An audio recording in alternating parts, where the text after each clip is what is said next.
November ತಿಂಗಳು ಮುಗಿತಾ ಇದ್ದ ಹಾಗೆ ನವೆಂಬರ್ ಕ್ರಾಂತಿ ಕೂಡ ತನ್ನ ಶಕ್ತಿಯನ್ನ ಕಳ್ಕೊಂಡಂಗಾಯ್ತು. ಪವರ್ಗಾಗಿ ನಡೆದ ಪವರ್ಫುಲ್ ಕ್ರಾಂತಿ ಈಗ ಒಂದ್ ರೀತಿ ಪವರ್ಲೆಸ್ ಆಯ್ತು ಅಂತಾನೆ ಹೇಳ್ಬಹುದು. ಇಲ್ಲಿ ಅಧಿಕಾರ ಹಸ್ತಾಂತರ ವಿಚಾರದಲ್ಲಿ ಕೆಲವು ವಾರಗಳಿಂದ ನಡೀತಾ ಇದ್ದ ಕಾದಾಟ ಗುದ್ದಾಟಕ್ಕೆ ಅಲ್ಪ ವಿರಾಮ ಬಿದ್ದ ಹಾಗೆ ಕಾಣಿಸ್ತಾ ಇದೆ. ಸಿದ್ದರಾಮಯ್ಯನವರು ಸ್ವಲ್ಪ ನಿರಾಳರಾದಂತೆ ಕೂಡ ಕಾಣಿಸ್ತಾ ಇದೆ. ಯಾಕಂದ್ರೆ ಇನ್ನು ಕನಿಷ್ಠ ಅಂದ್ರೂ 6 ತಿಂಗಳು ಅವರ ಕುರ್ಚಿ ಅಲ್ಲಾಡೋದಿಲ್ಲ ಅಂತ ಹೇಳ್ಬಹುದು. ಶುಕ್ರವಾರ ಬೆಳಿಗ್ಗೆ ಕಾವೇರಿ ನಿವಾಸದಲ್ಲಿ ಸಿದ್ದರಾಮಯ್ಯ ಹಾಗೆ ಡಿಕೆ ಶಿವಕುಮಾರ್ ಇಡ್ಲಿ ಸಾಂಬಾರ್ ಉಪ್ಮಾ ತಿನ್ನೋದ್ರೊಂದಿಗೆ ಸದ್ಯ ಕಾಂಗ್ರೆಸ್ ಪಾಳೆಯದ ಪ್ರಹಸನಕ್ಕೆ ತಡೆ ಬಿದ್ದಿದೆ.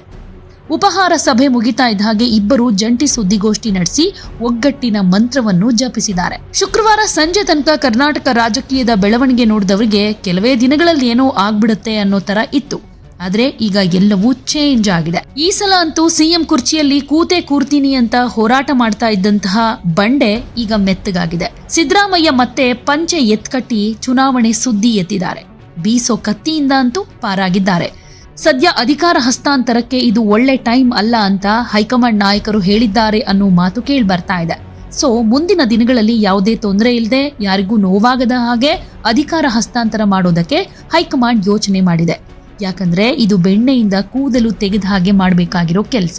ಇನ್ನು ಸುದ್ದಿಗೋಷ್ಠಿಯಲ್ಲಿ ನೆಕ್ಸ್ಟ್ ಮಂತ್ ಅಧಿವೇಶನ ಸೂಕ್ತವಾಗಿ ನಡೆಯಬೇಕಾದ ಕಾರಣ ಒಟ್ಟಿಗೆ ತೆರಳಬೇಕು ಅಂತ ಡಿಕೆಶಿ ಹಾಗೆ ಸಿದ್ದರಾಮಯ್ಯನವರು ಹೇಳಿದ್ರು. ಆದ್ರೆ ವಿಶ್ಲೇಷಕರ ಪ್ರಕಾರ 2026 ಏಪ್ರಿಲ್ ಮೇ ತಿಂಗಳಲ್ಲಿ ಈ ಪ್ರಕ್ರಿಯೆ ನಡೆಯಬಹುದು. ಡಿಸೆಂಬರ್ ಅಧಿವೇಶನದ ನಂತರ ಬಜೆಟ್ ಪ್ರಕ್ರಿಯೆ ಶುರುವಾಗುತ್ತೆ.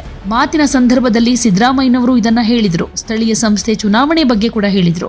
ಈ ಮೂಲಕ ನೆಕ್ಸ್ಟ್ ಏಪ್ರಿಲ್ ಮೇ ತನಕ ತನ್ನ ಕುರ್ಚಿಗೆ ಫೆವಿಕಾಲ್ ಹಾಕಿದ್ದಾರೆ ಅಂತಾನೆ ಹೇಳಬಹುದು. ಇನ್ನು ಸಿದ್ದರಾಮಯ್ಯನವರಿಗೆ ಶಾಸಕರ ಬಲ ಕೂಡ ಇದೆ. ಅಹಿಂದ ವರ್ಗದ ಪ್ರಬಲ ನಾಯಕನನ್ನ ಎದುರು ಹಾಕೊಂಡು ಅಧಿಕಾರ ಸೂತ್ರ ಪಡೆಯುವ ದುಸ್ಸಾಹಸ ಮಾಡಬಾರದು ಅನ್ನೋ ವಿಚಾರ ಕೂಡ ಡಿಕೆಶಿಗೆ ಗೊತ್ತಿಲ್ಲದೆ ಇರೋ ವಿಚಾರ ಏನಲ್ಲ. ಸದ್ಯಕ್ಕಂತೂ ರಾಜದಂಡ ಹಿಡಿಬೇಕು ಅಂತ ಏನೇನ್ ಕನಸನ್ನ ಕಂಡಿದ್ರು ಅದು ಸ್ವಲ್ಪ ದಿನಕ್ಕೆ ಪೋಸ್ಟ್ಪೋನ್ ಆಗಿದೆ ಅಂತಾನು ಹೇಳ್ಬೇಕಾಗತ್ತೆ. ಇದರ ಜೊತೆಗೆ ಇದು ಮೇಲ್ನೋಟಕ್ಕೇನೋ ಶಮನ ಆಗಿರೋ ರೀತಿ ಕಾಣಿಸ್ತಾ ಇದ್ರೂನು ಅಧಿಕಾರ ಹಂಚಿಕೆಯ ಮಾತುಗಳೇನು ತಣ್ಣಗಾಗಿಲ್ಲ. ಪ್ರಸ್ತುತ ಕಾಂಗ್ರೆಸ್ ಸರ್ಕಾರ 2.5 ವರ್ಷಗಳ ಅವಧಿ ಪೂರೈಸಿ ಆಗಿದೆ. ಆದ್ರೆ ಅಧಿಕಾರದ ಹಸ್ತಾಂತರ ಗಲಾಟೆ ತೆರೆ ಮರೆಯಲ್ಲಿ ಹಾಗೆ ಸಾಕ್ತಾ ಇರುತ್ತೆ ಅನ್ನೋದಕ್ಕೂ ಕೂಡ ಒಂದಷ್ಟು ವಿಶ್ಲೇಷಕರು ಮಾತನಾಡ್ತಾರೆ. ಇಲ್ಲಿ ಹೈಕಮಾಂಡ್ ದುರ್ಬಲ ಸ್ಥಿತಿಯನ್ನ ಗಮನಿಸಿ ಅನಿವಾರ್ಯವಾಗಿ ಪ್ಲಾನ್ ಬಿ ಒಂದನ್ನ ಡಿಕೆ ಶಿವಕುಮಾರ್ ಅವರು ರೆಡಿ ಮಾಡ್ಕೊಂಡಿದ್ದಾರೆ ಅಂತಾನು ಹೇಳಲಾಗ್ತಾ ಇದೆ. ಒಂದ್ ವೇಳೆ ಮುಖ್ಯಮಂತ್ರಿ ಸ್ಥಾನ ಸಿಗದೆ ಹೋದ್ರೆ ಕೇವಲ ನಾಮಕಾವಸ್ಥೆ ಉಪಮುಖ್ಯಮಂತ್ರಿಯಾಗಿ ಉಳಿಯೋದಕ್ಕೆ ಡಿಕೆಶಿ ರೆಡಿ ಇಲ್ಲ.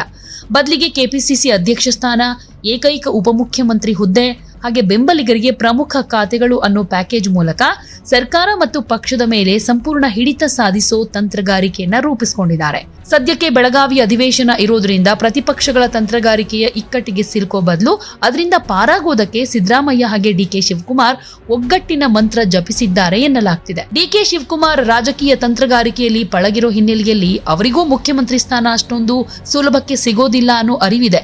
ಹೀಗಾಗಿ ಸಿಎಂ ಸ್ಥಾನ ಸಿಗದೇ ಇದ್ರೆ ತಮ್ಮ ಪ್ರಾಬಲ್ಯವನ್ನ ಉಳಿಸಿಕೊಳ್ಳೋದಕ್ಕೆ ಪ್ಲಾನ್ ಬಿ ಅನ್ನ ರೆಡಿ ಮಾಡ್ಕೊಂಡಿದ್ದಾರೆ. ಮುಖ್ಯಮಂತ್ರಿ ಆಗದೆ ಕೇವಲ ಉಪಮುಖ್ಯಮಂತ್ರಿಯಾಗಿ ಉಳ್ಕೊಂಡು ಕೆಪಿಸಿಸಿ ಅಧ್ಯಕ್ಷ ಸ್ಥಾನವನ್ನೂ ಬಿಟ್ಕೊಟ್ರೆ ಕೇವಲ ಸಾಧಾರಣ ಸಚಿವರಂತಾಗ್ತಾರೆ. ಪಕ್ಷದ ಮೇಲಿನ ಹಿಡಿತ ತಪ್ಪಿದ್ರೆ ನೆಕ್ಸ್ಟ್ ಎಲೆಕ್ಷನ್ ಟೈಮ್ಗೆ ಅವರ ಪ್ರಭಾವ ಕುಸಿಬಹುದು. ಇದೇ ಕಾರಣಕ್ಕೆ ಮುಖ್ಯಮಂತ್ರಿ ಸ್ಥಾನ ಸಿಗದೇ ಇದ್ರೆ ಅದಕ್ಕೆ ಸಮಾನಾಂತರವಾದ ಅಧಿಕಾರವನ್ನ ಉಳಿಸಿಕೊಳ್ಳೋದು ಅಸ್ತಿತ್ವದ ಪ್ರಶ್ನೆಯಾಗಿದೆ ಅಂತಾನೆ ಹೇಳಲಾಗ್ತಿದೆ. ಕಾಂಗ್ರೆಸ್ ಪಕ್ಷದ ಸಂಪ್ರದಾಯದ ಪ್ರಕಾರ ಒಬ್ಬ ವ್ಯಕ್ತಿ ಒಂದು ಹುದ್ದೆ ನಿಯಮ ಜಾರಿಯಲ್ಲಿದೆ. ಆದ್ರೆ ಡಿಕೆಶಿ ಇದಕ್ಕೆ ವಿನಾಯಿತಿ ಬಯಸ್ತಾರೆ. ಕೆಪಿಸಿಸಿ ಹುದ್ದೆಗೆ ಸಚಿವ ಸತೀಶ್ ಜಾರಕಿಹೊಳಿ ಸೇರಿದ ಹಾಗೆ ಸಿದ್ದರಾಮಯ್ಯ ಬೆಂಬಲಿಗರು ಪೈಪೋಟಿ ನಡೆಸಿದ್ದಾರೆ. ಇನ್ ಕೇಸ್ ಕೆಪಿಸಿಸಿ ಅಧ್ಯಕ್ಷ ಸ್ಥಾನ ಬಿಟ್ಕೊಟ್ರೆ ತಮ್ಮ ಪ್ರಾಬಲ್ಯ ಕಮ್ಮಿ ಆಗುತ್ತೆ. ಹೀಗಾಗಿ ಪಕ್ಷವನ್ನ ತಮ್ಮ ಹಿಡಿತದಲ್ಲಿ ಇಟ್ಕೊಳ್ಳೋದಕ್ಕೆ ಕೆಪಿಸಿಸಿ ಅಧ್ಯಕ್ಷರನ್ನ ಬಿಟ್ಕೊಡೋದಕ್ಕೆ ರೆಡಿ ಇಲ್ಲ. ರಾಜ್ಯದಲ್ಲಿ ಜಿಲ್ಲಾ ಪಂಚಾಯಿತಿ ಹಾಗೆ ತಾಲೂಕು ಪಂಚಾಯಿತಿ ಎಲೆಕ್ಷನ್ಗಳಿವೆ. ಹಾಗೆ ಡಿಸೆಂಬರ್ ತಿಂಗಳಲ್ಲಿ ಗ್ರಾಮ ಪಂಚಾಯಿತಿಗಳ ಅವಧಿ ಕೂಡ ಮುಕ್ತಾಯವಾಗುತ್ತೆ. ಕೆಪಿಸಿಸಿ ಅಧ್ಯಕ್ಷರಾಗಿ ಮುಂದುವರೆದ್ರೆ ಮಾತ್ರ ಈ ಚುನಾವಣೆಗಳಲ್ಲಿ ತಮ್ಮ ಬೆಂಬಲಿಗರಿಗೆ ಬಿ ಫಾರಂ ನೀಡೋ ಅಧಿಕಾರ ಅವರ ಬಳಿ ಇರುತ್ತೆ. ತಳಮಟ್ಟದಲ್ಲಿ ತಮ್ಮ ಪಡೆಯನ್ನ ಕಟ್ಟೋದಕ್ಕೂ ಕೂಡ ಇದು ಅವಶ್ಯಕ. ಒಂದ್ ವೇಳೆ ಕೆಪಿಸಿಸಿ ಅಧ್ಯಕ್ಷ ಸ್ಥಾನವನ್ನ ಸಿದ್ದರಾಮಯ್ಯ ಬಣದ ನಾಯಕರಿಗೆ ಬಿಟ್ಕೊಟ್ರೆ ಪಕ್ಷದ ಸಂಘಟನೆಯಲ್ಲಿ ಡಿಕೆಶಿ ಹಿಡಿತ ಸಡಿಲವಾಗುತ್ತೆ. ಮುಂದೆ ಮುಖ್ಯಮಂತ್ರಿಯಾಗುವ ಅವಕಾಶ ಬಂದಾಗ ಸಂಘಟನೆಯ ಬೆಂಬಲ ಇಲ್ಲದೆ ಇದ್ರೆ ಹೈಕಮಾಂಡ್ ಅವರನ್ನ ಕಡೆಗಣಿಸೋ ಸಾಧ್ಯತೆ ಇರುತ್ತೆ. ಪ್ರತಿಪಕ್ಷದ ಶಾಸಕರನ್ನ ಪಕ್ಷಕ್ಕೆ ಸೆಳೆಯೋ ನಿರ್ಧಾರಗಳಲ್ಲೂ ಕೆಪಿಸಿಸಿ ಅಧ್ಯಕ್ಷರ ಪಾತ್ರ ಹಿರಿದಾಗಿರುತ್ತೆ. ಅಧ್ಯಕ್ಷ ಸ್ಥಾನ ಕೈಯಲ್ಲಿದ್ರೆ ರಾಜಕೀಯ ದಾಳಗಳನ್ನ ಉರುಳಿಸೋದು ಈಸಿ ಅನ್ನೋ ಮಾತುಗಳು ಕೂಡ ಇವೆ. ಸಿದ್ದರಾಮಯ್ಯ ಬಣ ಡಿಕೆ ಶಿವಕುಮಾರ್ ಅವರ ಪ್ರಭಾವವನ್ನ ಕುಗ್ಗಿಸೋದಕ್ಕೆ ಆಗಾಗ್ಗೆ ಪ್ರಯೋಗ ಮಾಡೋ ಅಸ್ತ್ರ ಅಂದ್ರೆ ಹೆಚ್ಚುವರಿ ಉಪಮುಖ್ಯಮಂತ್ರಿಗಳ ಹುದ್ದೆಯ ಸೃಷ್ಟಿ. ಅದರಲ್ಲೂ ದಲಿತ, ಲಿಂಗಾಯತ ಮತ್ತು ಅಲ್ಪಸಂಖ್ಯಾತ ಸಮುದಾಯಗಳಿಗೆ ಉಪಮುಖ್ಯಮಂತ್ರಿ ಸ್ಥಾನ ನೀಡಬೇಕು ಅನ್ನೋ ಕೂಗನ್ನ ಎಬ್ಬಿಸಲಾಗುತ್ತೆ. ಡಿಕೆ ಶಿವಕುಮಾರ್ ಅವರ ನಿಲುವು ಸ್ಪಷ್ಟವಾಗಿದ್ದು, ಮುಖ್ಯಮಂತ್ರಿ ಆಗದಿದ್ರೆ ನಾನೊಬ್ನೇ ಮುಖ್ಯಮಂತ್ರಿಯಾಗಿರಬೇಕು, 3-4 ಜನ ಉಪಮುಖ್ಯಮಂತ್ರಿಗಳಾದ್ರೆ ಡಿಕೆಶಿ ಸ್ಥಾನಮಾನ ಉಳಿದ ಸಚಿವರಿಗೆ ಸಮಾನವಾಗುತ್ತೆ. ಇದು ಅವರ ವರ್ಚಸ್ಸಿಗೆ ಧಕ್ಕೆ ತರುತ್ತೆ. ಹೀಗಾಗಿ ಸಿಎಂ ಹುದ್ದೆ ತ್ಯಾಗ ಮಾಡಬೇಕಂದ್ರೆ ತಮಗೆ ಸರಿಸಮಾನರಾದ ಇನ್ನೊಬ್ಬ ನಾಯಕ ಸಂಪುಟದಲ್ಲಿ ಇರಬಾರದು ಅನ್ನೋದು ಅವರ ಲೆಕ್ಕಾಚಾರ ಅಂತಾನೂ ಹೇಳಬಹುದು. ಕೇವಲ ತಮಗೆ ಅಧಿಕಾರ ಸಿಕ್ಕರೆ ಸಾಲದು, ತಮ್ಮನ್ನ ನಂಬಿ ಬಂದ ಶಾಸಕರಿಗೂ ಅಧಿಕಾರ ಕೊಡಿಸಬೇಕು ಅನ್ನೋದು ಡಿಕೆಶಿ ವಾದ. 137 ಸ್ಥಾನಗಳನ್ನ ಗೆಲ್ಲುವಲ್ಲಿ ಸಿದ್ದರಾಮಯ್ಯನವರ ಜೊತೆಗೆ ಡಿಕೆಶಿ ಪಾತ್ರ ಇದೆ. ಆಗ ಟಿಕೆಟ್ ಹಂಚುವಾಗ ಗೆಲ್ಲಿಸಿದ ಅನೇಕರಿಗೆ ಸಚಿವ ಸ್ಥಾನದ ಭರವಸೆ ಕೊಡಲಾಗಿತ್ತು. ಈಗ 2.5 ವರ್ಷ ಮುಗಿದ್ರೂ ಅವರಿಗೆ ಸ್ಥಾನ ಸಿಕ್ಕಿಲ್ಲ. ಸಂಪುಟ ಪುನರ್ರಚನೆಯಲ್ಲಿ ತಮ್ಮ ಬಣದ ಕನಿಷ್ಠ ಶಾಸಕರಿಗೆ ಪ್ರಮುಖ ಖಾತೆಗಳನ್ನ ನೀಡಬೇಕು ಅನ್ನೋದು ಅವರ ಬೇಡಿಕೆ. ಕೇವಲ ಸಚಿವ ಸ್ಥಾನ ಮಾತ್ರ ಅಲ್ಲ, ಪ್ರಮುಖ ನಿಗಮ ಮಂಡಳಿಗಳ ಅಧ್ಯಕ್ಷ ಸ್ಥಾನಗಳನ್ನೂ ತಮ್ಮ ಬೆಂಬಲಿಗರಿಗೆ ಕೊಡಿಸುವ ಮೂಲಕ ಕಾರ್ಯಕರ್ತರ ಪಡೆಯನ್ನ ಸಮಾಧಾನಪಡಿಸುವ ಚಿಂತನೆ ಡಿಕೆಶಿ ಅವರಿಗಿದೆ ಎನ್ನಲಾಗಿದೆ. ಡಿಕೆ ಶಿವಕುಮಾರ್ ಕೇವಲ ಕಾಂಗ್ರೆಸ್ ನಾಯಕರಾಗಿರದೆ ಒಕ್ಕಲಿಗ ಸಮುದಾಯದ ಪ್ರಶ್ನಾತೀತ ನಾಯಕನಾಗಿ ಹೊರಹೊಮ್ಮುವುದಕ್ಕೆ ಬಯಸ್ತಿದ್ದಾರೆ. ಮಾಜಿ ಪ್ರಧಾನಿ ಎಚ್.ಡಿ. ದೇವೇಗೌಡ ಅವರು ಸದ್ಯಕ್ಕೆ ಒಕ್ಕಲಿಗ ಸಮುದಾಯದ ಪ್ರಶ್ನಾತೀತ ನಾಯಕ. ನಂತರ ಕುಮಾರಸ್ವಾಮಿ ಅನ್ನೋ ಮಾತಿದೆ. ಕುಮಾರಸ್ವಾಮಿ ಅವರು ಕೇಂದ್ರ ಸಚಿವರಾಗಿ ಪ್ರಬಲರಾಗ್ತಿರುವಾಗ ಡಿಕೆ ಶಿವಕುಮಾರ್ ರಾಜ್ಯದಲ್ಲಿ ಅಧಿಕಾರ ಕಳೆದುಕೊಂಡ್ರೆ ಸಮುದಾಯದ ಮೇಲಿನ ಹಿಡಿತ ತಪ್ಪುತ್ತೆ. ಹೀಗಾಗಿ ತಮ್ಮ ಪ್ರಾಬಲ್ಯ ಕುಗ್ಗದ ಹಾಗೆ ಎಚ್ಚರಿಕೆ ವಹಿಸಿದ್ದಾರೆ. ಈ ನಡುವೆ ಸಿಎಂ ಸಿದ್ದರಾಮಯ್ಯನವರಿಗೆ ತಮ್ಮ ಕುರ್ಚಿ ಉಳಿಸಿಕೊಳ್ಳೋದು ಮೊದಲ ಆದ್ಯತೆ. ಅದಕ್ಕಾಗಿ ಅವರು ಡಿಕೆ ಶಿವಕುಮಾರ್ ಅವರು ಕೆಪಿಸಿಸಿ ಅಧ್ಯಕ್ಷರಾಗಿ ಮುಂದುವರಿಕೆಯ ಜೊತೆಗೆ ಅವರ ಬೇಡಿಕೆಗಳಿಗೆ ಮನ್ನಣೆ ಕೊಡೋ ಸಾಧ್ಯತೆ ಕೂಡ ಇದೆ. ಆದರೂ ಸಂಪುಟ ಪುನರ್ರಚನೆಯಲ್ಲಿ ಡಿಕೆ ಶಿವಕುಮಾರ್ ಬಣಕ್ಕೆ ಹೆಚ್ಚಿನ ಮಣೆ ಹಾಕುವುದಕ್ಕೆ ಸಿದ್ದರಾಮಯ್ಯನವರು ಒಪ್ತಾರಾ ಇಲ್ವಾ ಗೊತ್ತಿಲ್ಲ.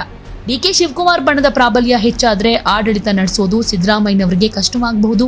ಹಾಗಾಗಿ ಆಗಲೂ ರಾಜಕೀಯ ತಂತ್ರಗಾರಿಕೆ ಹೆಣೆಯೋ ಸಾಧ್ಯತೆ ಇದೆ. ಜೊತೆಗೆ ಬೆಂಗಳೂರು ಗ್ರಾಮಾಂತರ ಲೋಕಸಭಾ ಕ್ಷೇತ್ರದಲ್ಲಿನ ಅನಿರೀಕ್ಷಿತ ಸೋಲಿನ ನಂತರ ಡಿಕೆ ಸುರೇಶ್ ಬಬೂಲ್ ಮೇಲೆ ಹಿಡಿತ ಸಾಧಿಸಿದ್ದಾರೆ. ಸುರೇಶ್ ಅವರನ್ನ ಸಕ್ರಿಯ ರಾಜಕಾರಣದಿಂದ ಮುಂಚೂಣಿಯಲ್ಲಿ ಉಳಿಸಿಕೊಳ್ಳುವುದಕ್ಕೆ ಡಿಕೆ ಶಿವಕುಮಾರ್ ತೆರೆಮರೆಯಲ್ಲಿ ಕಸರತ್ತು ನಡೆಸಿದ್ದಾರೆ. ಕೆಎಂಎಫ್ ಅಧ್ಯಕ್ಷ ಸ್ಥಾನವನ್ನ ಸಹೋದರನಿಗೆ ಕೊಡಿಸೋ ತಂತ್ರಗಾರಿಕೆಯಲ್ಲಿ ತೊಡಗಿದ್ದಾರೆ.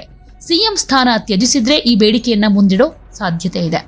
ಏಷ್ಯಾದಲ್ಲೇ 2ನೇ ಅತಿ ದೊಡ್ಡ ಹಾಲು ಉತ್ಪಾದಕ ಸಹಕಾರ ಸಂಸ್ಥೆಯಾಗಿರೋ ಕೆಎಂಎಫ್ನ ಚುಕ್ಕಾಣಿಯನ್ನ ಡಿಕೆ ಸುರೇಶ್ಗೆ ಕೊಡೋ ಮೂಲಕ ಏಕಕಾಲಕ್ಕೆ ಅನೇಕ ರಾಜಕೀಯ ಉದ್ದೇಶಗಳನ್ನ ಈಡೇರಿಸಿಕೊಳ್ಳೋದಕ್ಕೂ ಕೂಡ ಮುಂದಾಗಿದ್ದಾರೆ ಎನ್ನಲಾಗ್ತಾ ಇದೆ.